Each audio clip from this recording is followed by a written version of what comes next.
NSA Ajit Doval earlier met his counterpart Jake Sullivan for the first meeting under the Initiative of Critical and Emerging Technologies, or the ICET. US President Joe Biden's National Security Advisor Jake Sullivan and his Indian counterpart Ajit Doval are meeting with senior officials in Washington, D.C. Doval is scheduled to discuss the ICET with his American counterpart Jake Sullivan at the White House today afternoon. Hello guys, welcome to your own channel Indian Geopolitics. Guys, my plan was to first inform you about the purpose of launching the channel, but as you know, geopolitics is all about uncertainty. So was the recent visit of India's National Security Advisor Mr. Ajit Doval to the United States of America. This visit by India's NSA Ajit Doval has been touted as the next great step in India-US relationship. So in this video, we will try to explain the reason behind the same. So you may have read or heard about this news of India's NSA's visit to the United States, which underwent from 30th January to 1st Feb 2023. But why is there so much hallagulla over this visit, as this wasn't the first time event by an Indian official? So to tell you the exact significance of this visit, let me take you back to the year 2008 when India and United States signed a civil nuclear deal. The deal was signed when Dr. Manmohan Singh was India's Prime Minister and George Bush was America's President. This deal was of great significance because it de facto recognized India as a legitimate nuclear power, thereby allowing trade of nuclear weapons and nuclear fuel. This deal, however, paved the way for India to become member of multiple groups such as Australia Group, Missile Technology Control Regime or MTCR, Wassenaar Arrangement, which in turn allowed the trade of various nuclear and non-nuclear missiles. The next important event came up during the presidency of America's President Barack Obama, when India signed multiple military agreements with the United States.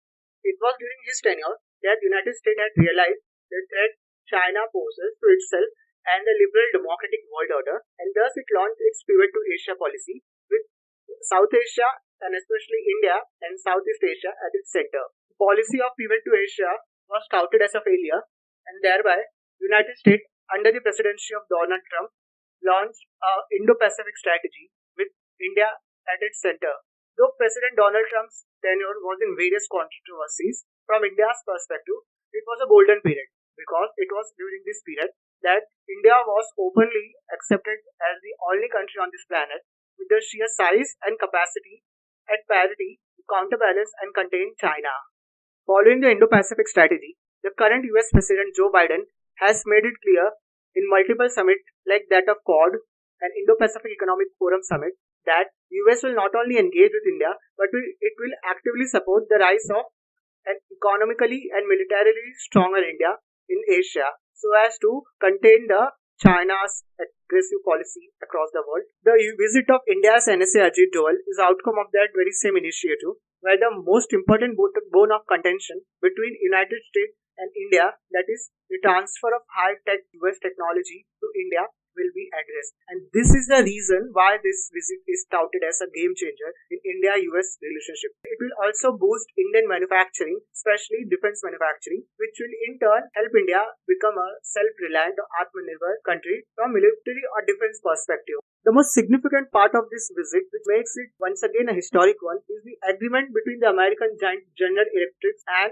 DRDO, or Defense Research and Development Organization, where the American jet manufacturing company General Electric, known for manufacturing of state-of-the-art fighter jet engines, has finally agreed to share and assist India jet engine manufacturing. The American giant General Electric has decided to collaborate with India's DRDO, or Defense Research and Development Organization, which itself is known for developing state-of-the-art technology for India's defense sector. DRDO has developed various platforms like Agni Intercontinental Missile System, Nag Missile System, Multiple Radar Surveillance System, Pinaka Missile System. However, we should keep in mind, despite all these successes, DRDO has failed to manufacture a fighter jet engine, as the ongoing underdevelopment of indigenous Kaveri jet engine proved to be a failure. This visit has allowed a signing of pact between the General Electric and DRDO, where they will collaborate in helping India in manufacturing a jet engine for India's 5th generation fighter jet, which is under development, that is Advanced Medium Combat Aircraft, or AMCA.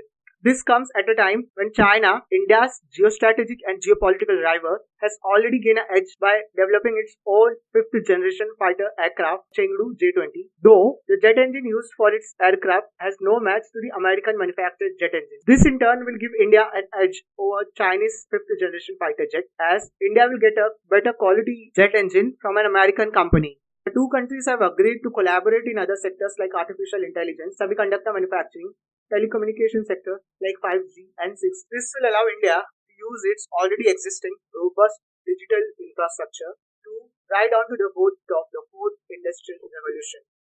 The visit also witnessed a meeting between multiple officials and business community. They held a conference under the name Initiative on Critical and Emerging Technologies, or ICET. The purpose of this initiative is to build a resilient infrastructure supply chain in sectors like 5G, 6G, AI, semiconductor, and even space program. There was also a meeting between the officials of American Company Association, Semiconductor Industry Association, or SIA, and Indian counterpart, India Electronics and Semiconductor Association, IESA. This meeting will help in cooperation between the Indian and the American business community, wherein India will provide its rich human capital and US will provide technological assistance, thereby helping in manufacturing semiconductors in India as well as in the United States. This will not only strengthen the already existing strategic relationship to a greater strategic depth, but will also address the most important threat that both countries faces in the 21st century. Yes, you guessed it correctly. I am talking about the dragon in the room, that is China.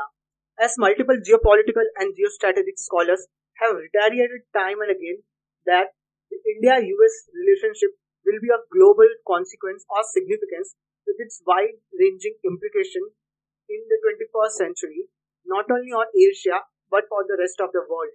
This will not only ensure in securing world peace but even manage the rising expansionist and authoritarian tendencies of China. Stay tuned for any future updates on this topic. So guys, there is a small disclaimer for everyone. This was my first attempt to record and upload an original video. So in case of any issues, pardon my efforts. I hope you liked the content, and if you want others also to know more about this topic, feel free to share it with them as well. And also, press the like button if you found the content informative, and subscribe the channel to get regular updates on various aspects of India and Indian geopolitics. Until then, thanks for the support and care. Jai Hind.